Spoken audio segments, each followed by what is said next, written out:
In everyone's life there comes a turning point, often appearing unexpectedly, without any prior signals.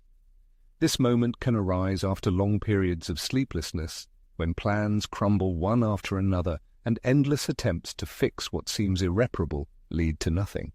A person makes tremendous efforts, working tirelessly, meditating, journaling, visualizing goals, praying, making plans.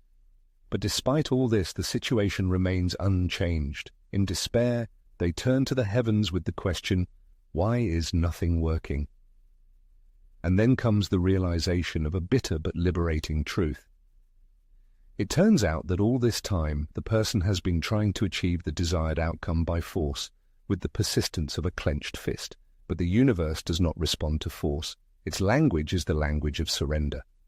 As the renowned psychologist Jung once noted, what you resist not only persists but grows in size. While a person desperately tries to build their future, a message echoes in the depths of their soul. I don't have it. I'm not good enough. I'm scared. And here's what's important. The world perceives this inner energy, not the words. That is why all efforts do not bring the desired result. It's not about laziness or inadequacy, but about being stuck in survival mode, trying to control what never belonged to them. There is a belief that a person attracts not what they strive for, but what they actually are. If a person is entirely focused on constant struggle, correcting mistakes and solving problems, then life becomes a mirror reflection of that very inner void from which the individual is desperately trying to escape. But what if there is another way? Perhaps the most effective step one can take is to simply stop. Cease the feverish attempts to hold on to anything, stop putting in excessive effort and proving one's worth, not out of fear, but out of unwavering faith, not out of weakness, but out of wisdom. When fruitless activity ceases, the process of becoming begins. In the silence, the unconscious awakens, and when a person finally stops interfering in the natural course of events, the psyche begins to heal. The shadow aspects of the personality are integrated, and reality begins to align harmoniously. This is not the end of effort, but the beginning of surrender, not a rejection of struggle, but a concession to something deeper and timeless. One only needs to let go of the situation and observe what happens. So a new chapter begins. The first step is to stop chasing illusory goals. Often the person themselves is the main obstacle to achieving what they desire. Society has instilled a false belief that success is the result of relentless pursuit, and happiness is the result of continuous striving for something. It is believed that if you run fast enough, put in maximum effort and work tirelessly, then eventually the desired outcome will fall into your hands. However, this is not always the case. Instead of blindly chasing dreams, as the insightful Jung taught, one should turn to their inner world and question the motives behind their aspirations. Often it turns out that seeming desires are merely temporary band-aids designed to heal deeper emotional wounds. For example, when the thirst for love becomes all-consuming, one should ask themselves, is this truly a desire for genuine intimacy, or is it dictated by the fear of repeated rejection? Similarly, an obsession with wealth may not be so much about the money itself as it is about an unconscious desire to prove one's worth to those who once belittled them. Jung's genius lay not in motivation as such, but in the art of confronting oneself. He argued that until a person becomes aware of the contents of their unconscious, it will control their life, determining their fate. In other words, emotional wounds that have not been brought to light will subtly control desires while remaining unconscious. As a result, a person will constantly strive for things that they believe can complete them. However, life is structured in such a way that it gives not what we want, but what we are. And if a person's internal state is characterized by wounds, despair, and fragmentation, then all their efforts will be in vain. This is because the energy underlying these efforts transmits a message of incompleteness and unworthiness. I need this to feel good enough. The universe, like a mirror, reflects this vibration.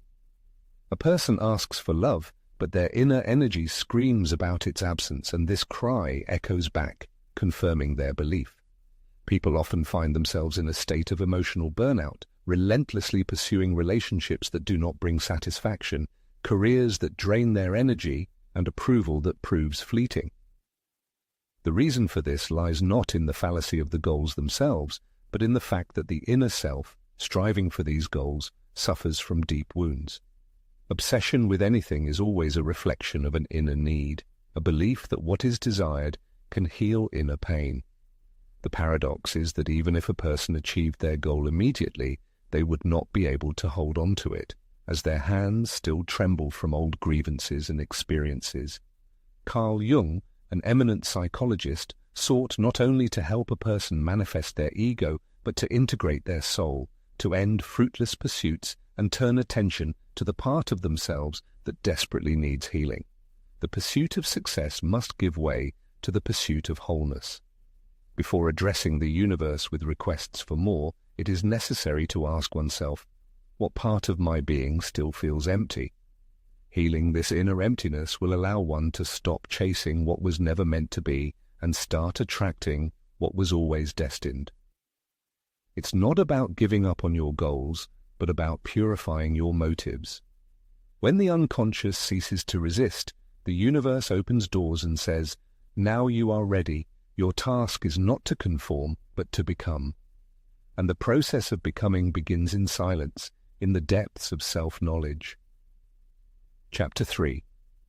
Detachment is not a manifestation of weakness or an escape from reality, but rather a moment of profound awakening and awareness. It is not a capitulation to difficulties, not an admission of defeat, but a liberation from illusions of control. A person comes to understand that their true purpose is not in conquering the world, but in comprehending themselves in this world. Detachment has nothing to do with apathy or indifference. It is not a mask concealing apathy. It is rather the return of one's energy dissipated in those spheres where it does not belong. It is a calm confidence born from the realization, I have done everything in my power, and now I release what is beyond my control.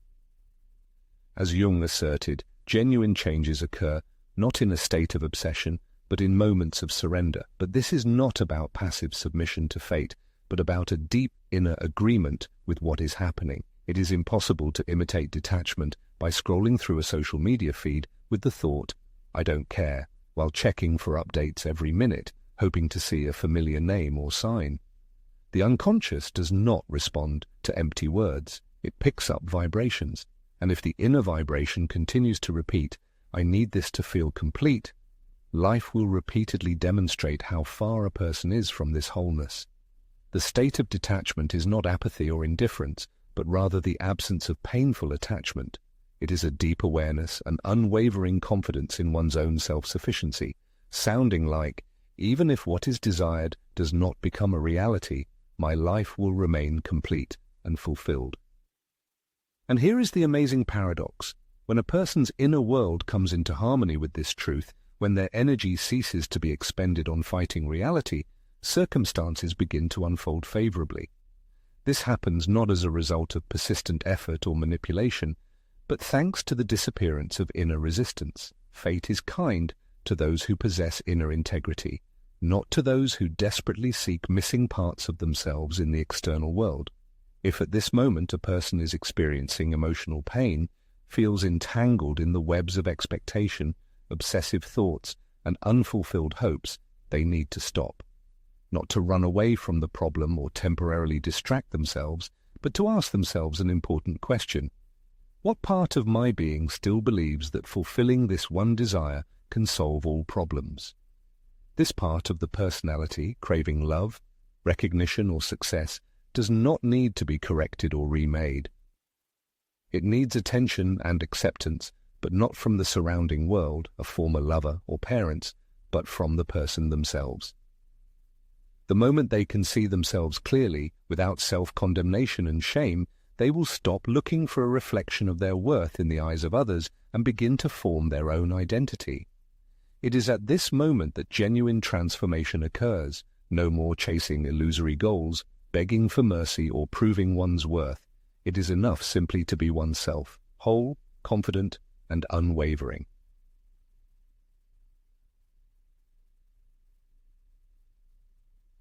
Chapter 4. Embrace the Void, a Stage for Transformation. After the culmination of the struggle, a period of obsessions, desperate attempts to hold on to the elusive, and pleas for the impossible, there comes a moment of unexpected calm. There are no omens, no rewards, no miraculous transformations, just an all-consuming silence. A person wakes up, but the world remains the same, unchanged. The phone is silent, not breaking the silence with a ring. The heart still aches from recent experiences. The cherished opportunity is in no hurry to appear on the horizon. The long-awaited message doesn't arrive, and a treacherous voice inside begins to whisper doubts. Was it all worth the effort? This turning point becomes a stumbling block for many, as society has conditioned us to believe in instant compensation after letting go, in the immediate replacement of what was lost with something better. However, the universe doesn't obey human perception of time. It moves according to energetic harmony. And before granting what is asked, it tests the person to see who they have become, having lost what they desired. And so one finds oneself in a void, in a space that seems like absolute nothing, but at the same time contains all potential possibilities. This is an intermediate state, a borderland where the former personality has faded away and the new one has not yet been born. And this space is frightening in its uncertainty, the absence of landmarks, evidence, and external confirmations of the chosen path. All that remains is a person alone with their thoughts and a deafening silence, demanding faith in something not yet visible. Jung called this state creative emptiness, asserting that in all chaos there is a cosmos, and in all disorder a secret order is hidden. This is the period when a new cosmos is born from chaos, when a hidden order matures in seeming disorder. The external calm often hides the turbulent processes of internal transformation. The human soul doesn't freeze in inaction, but undergoes a fundamental restructuring. In the depths of the subconscious, renewal takes place, old emotional wounds resurface, and new beliefs gain a solid foundation. The nervous system adapts to accepting the blessings for which one has passionately prayed. However, it is at this moment that the danger lies. Because these changes are invisible to the external observer, the ego begins to whisper doubts about the success of the endeavor. Succumbing to this lie, one risks embarking on a path of self-destruction, once again engaging in fruitless pursuits and blocking the creative processes taking place behind the scenes of consciousness.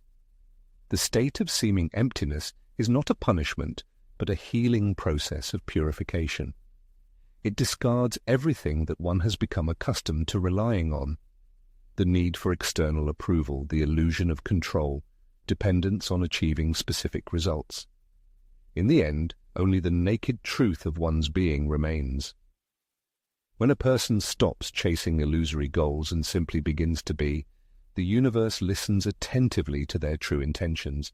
Because energy never lies, one can create vision boards, repeat affirmations, and sing mantras as much as one wants, but if the internal energy continues to transmit the fear of failure, then life will reflect this fear in reality.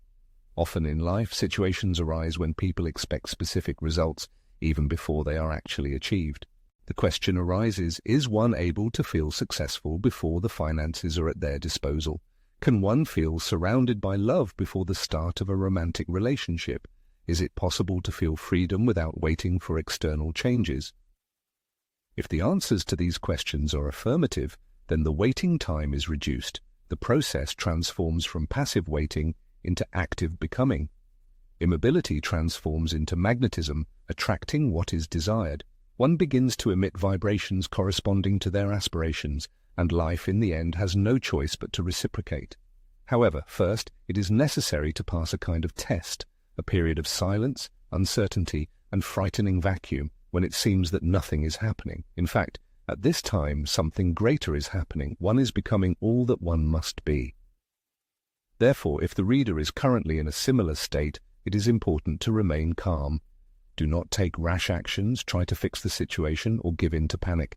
Simply breathe, listen to yourself, and tune into a positive mood. As soon as one masters this sacred silence, as soon as one no longer needs constant proof and begins to feel their presence in the present moment, life will once again be filled with sounds, but this time it will be a melody in tune with one's own desires and aspirations. Chapter 5. Integration, not obsession, is the key to understanding one's own aspirations. Every desire that arises from the depths of the soul is not a random whim of fate. It is not a mockery of the universe, not a tantalizing mirage of the unattainable. Rather, it is a reflection of the inner world, an encrypted message, a kind of spiritual task requiring a solution. A profound connoisseur of the human psyche, Jung, was well aware of this relationship. He taught that every desire is an impulse emanating from the depths of the unconscious, calling not for the pursuit of external attributes, but for the awakening of dormant potential within us. The pursuit of financial well-being isn't merely a thirst for riches, but a deep-seated need for a sense of security and confidence in the future. The yearning for relationships isn't just a desire for love, but a need to be seen, understood, and accepted. The drive for success isn't simply a wish to bask in the limelight and applause, but a desperate attempt to find faith in one's own worth and significance. The desire itself isn't the problem arises from the unconscious attachment to it, the dependence on satisfying that need. It's in this trap that many people find themselves mired in fruitless attempts. They become fixated on their aspirations, mistaking them for real actions. They frantically check their phones, hoping for that long-awaited message, repeatedly reread old conversations, and obsessively analyze every delay, every silence, every slight change in energy, mistakenly interpreting it as a manifestation of what they desire. Carl Jung's contribution, especially his concept of individuation, opens up a different perspective on self-improvement. The essence isn't in achieving perfection, but in attaining wholeness. This process of achieving wholeness isn't associated with an obsessive pursuit of what's lacking, but rather with accepting and integrating those aspects of oneself that one once rejected. It's about accepting both the light and shadow sides, acknowledging one's strengths and insecurities, and embracing the deepest truth about oneself, including the parts that evoked feelings of shame. When a person accepts both their strengths and their difficulties, they no longer need external sources to fill the internal void. They become self-sufficient and whole.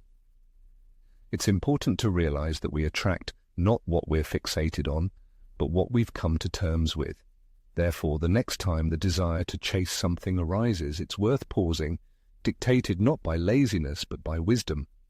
Take a deep breath, close your eyes, and ask yourself, what part of me still believes that this thing will make me complete? Recognizing one's own wholeness, understanding that nothing is missing and there are no flaws, leads to a powerful transformation. Obsessive thoughts disappear, giving way to peace, clarity, and genuine attractiveness. There's no longer a need for the world to validate a person's worth. Ironically, it's at this moment that the world begins to react differently, reflecting confidence in one's own self-sufficiency. A person's energy radiates. I already possess everything I need. I've already achieved my goal. There's a fundamental difference between actions dictated by desperation and attracting what is desired based on inner harmony. One can endlessly strive for something, analyze every hint, but there's also a radically different path. It consists of calming down, ceasing the frantic attempts, and allowing life itself to lead to the state that has already been achieved within. Once the internal transformation is complete, there's no need to chase after anything or beg for what is desired. One simply allows events to unfold, accepts what comes, and exists in harmony with oneself. It's important to choose inner peace, even when it seems difficult, even in the absence of visible confirmations, even when the ego insists on the lack of results. It's in the moments of choosing calmness rather than tension that reality begins to transform. One ceases to be a passive observer of one's own life and becomes its creator. The inner world becomes a compass, following which everything predetermined will inevitably happen. Working with the shadow sides of personality is an integral part of the self-realization process. It's impossible to create a better life by accepting only the attractive aspects of oneself. One cannot attract abundance by rejecting the part of oneself that experiences fear, anger, shame, or insecurity. The universe responds not only to the goal set, but also to the integrity of the personality. Integrity implies confronting those aspects of oneself that one has been running from throughout life.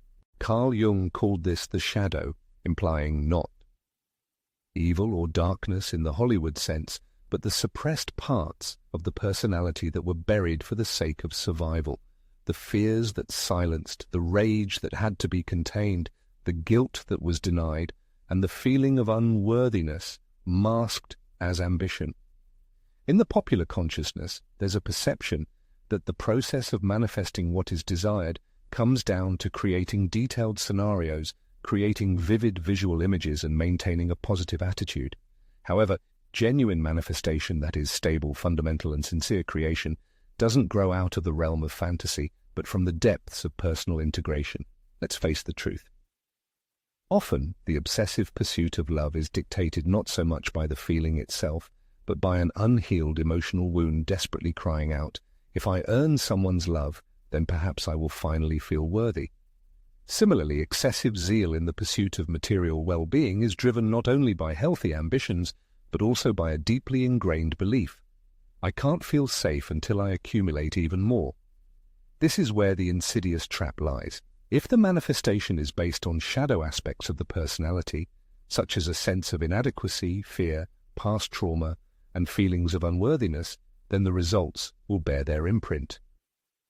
A person will attract a partner who will repeatedly reopen their wound of abandonment. They will acquire wealth that will slip through their fingers as quickly as it appeared. They will achieve success that will seem empty and exhausting. The reason is simple. All of this was drawn into life through the prism of a fragmented, unwhole self. Jung's profound legacy lies in his teaching about the need to become aware of the unconscious, because otherwise it will invisibly control a person's life, passing itself off as an inexorable fate. Therefore, instead of striving for external enrichment, it is important to explore internal beliefs about one's own inadequacy.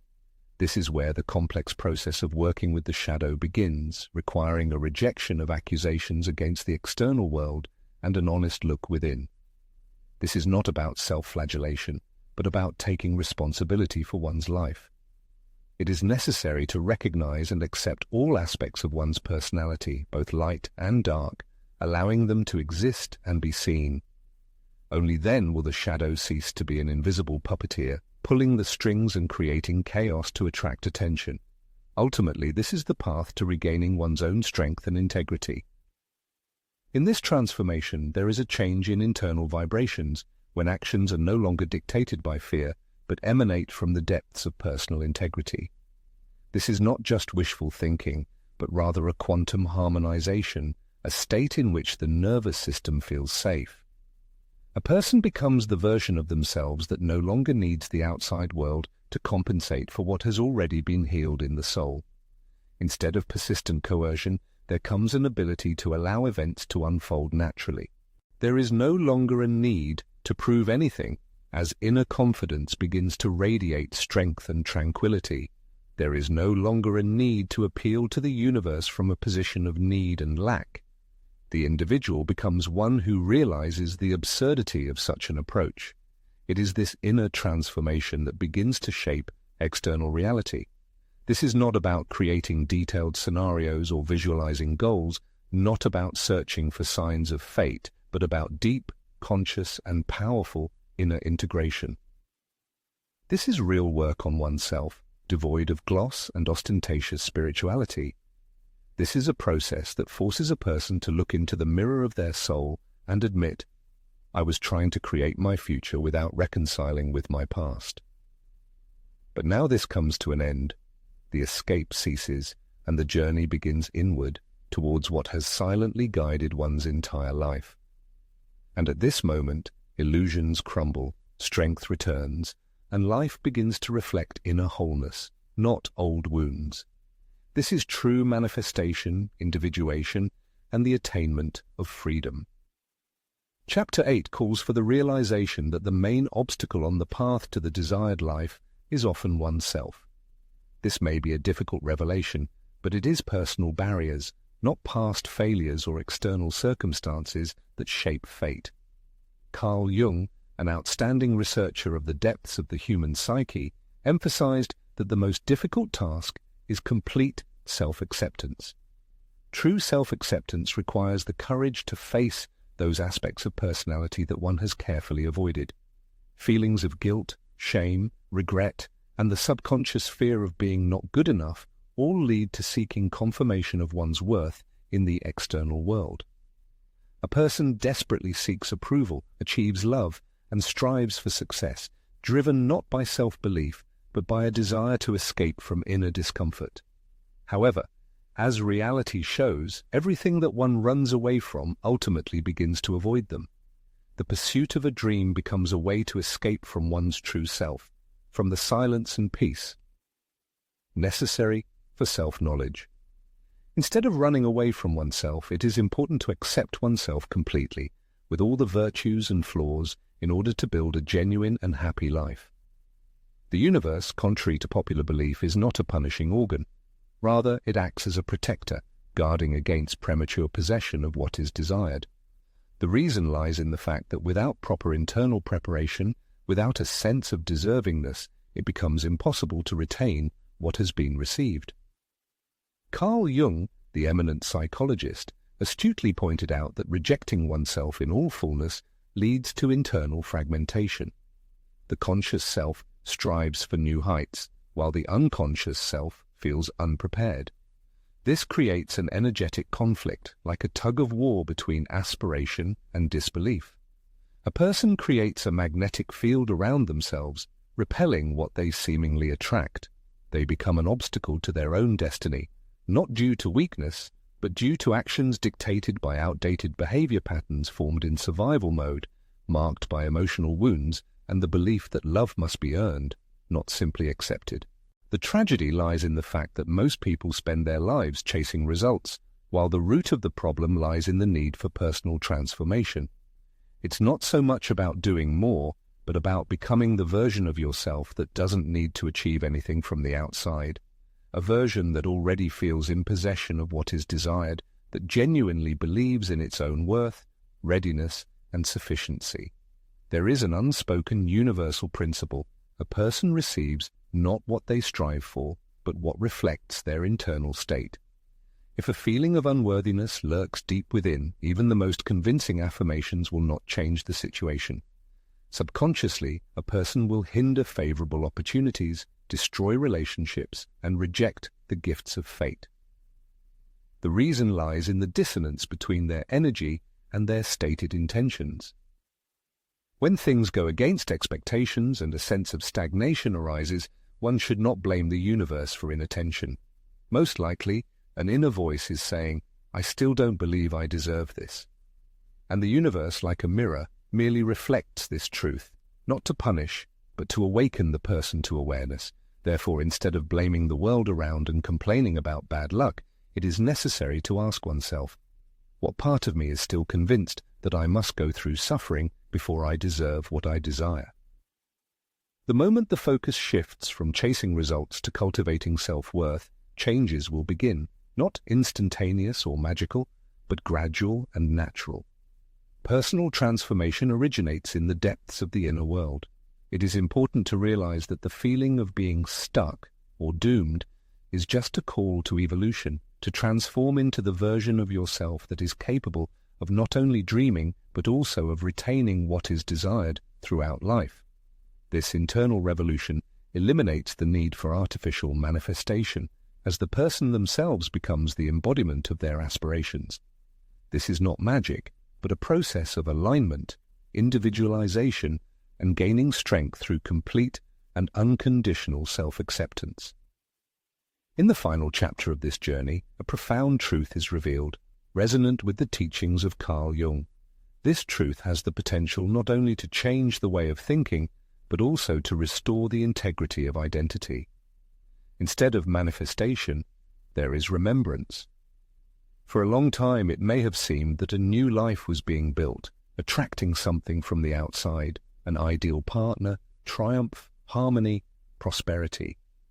Meticulous work was carried out on oneself, repeating affirmations, visualizations, interacting with the shadow sides of the personality, healing wounds, and desperate efforts were made to create something new. But what if the real task is not to acquire anything from the outside, but to reveal to the world what is already hidden within each of us? The greatness of Carl Jung was not to help people reach new heights, but to open their eyes to the fact that they never needed anything from the outside. All those elements they were so desperately chasing were actually just fragments of their own essence, which they had abandoned on their life path. Let these words penetrate to the very depths of your consciousness, that very image of yourself, filled with love, that you so aspire to be already exists within you. It's not a fruit of the future, it's your original design. But somewhere along the road of life, the hustle and bustle of the outside world drowned out the voice of your heart. The world convinced you that you must constantly chase after something to gain significance, that you need to earn your worth, that you need to play someone else's role for the sake of love, that you need to sacrifice your truth for the sake of recognition. And you forgot. You forgot about your integrity, forgot about your divine nature, forgot about your natural harmony. You have not lost your strength, you have simply lost touch with it. And now, embarking on the path of healing, personal growth and self-discovery, you are not building something fundamentally new, you are not starting from scratch. You simply get rid of everything superficial, of what is not you, fear, guilt, the need for proof, perfectionism, excessive thinking, attachments, false stories. All these are just obstacles that hide the true signal of your soul. Carl Jung, an outstanding researcher of the human psyche, deliberately avoided creating a strict system of self-improvement. His insight lay in understanding a fundamental truth that is often overlooked. A person does not need to be corrected as such. His true task is to unlock his true potential. Modern man often identifies himself with an image woven from anxieties, doubts, and excessive thinking. However, this image is nothing more than a mask, a clever survival mechanism formed over years of emotional neglect and loss of spiritual connection with oneself. The true essence of man is an observer, a soul that holds the memory of inner silence. This is an essence that does not strive for achievements, because it already has everything it needs, does not cling to the material, because it is already self-sufficient. This is the deepest truth. When a person stops actively acting, abandons fussy plans, and attempts to manipulate reality out of fear, he returns to his original frequency, to the very one with which he was born. This state does not require proof, it only needs to be remembered. That is why, when there is a complete release of control, events begin to line up in a harmonious way. This is not because giving up the struggle is some kind of cheat code, but because it is the natural state of man, a state of trust and being. In this state, the soul takes over the ego, energy surpasses effort, and inner harmony supplants anxiety. Immersing yourself in the labyrinth of reflections about the future, striving to subordinate the course of events to your personal schedule, it is important to realize obstacles arise not because of the hostility of the universe, but as a reminder of what has been forgotten. You should not beg for the life you want, because it already belongs to the one who is ready to accept it. There is no room for lateness, imperfection, or lagging behind. This is not about manifestation, but about returning to memory. And when the memories become bright enough, it is time for silence, trust in the soul, which possesses omniscience. Everything that is destined will come true, not in the pursuit, but in the process of becoming. In this becoming, there is no room for coercion or pleas, only acceptance and awareness of one's existence. This is a return home to your true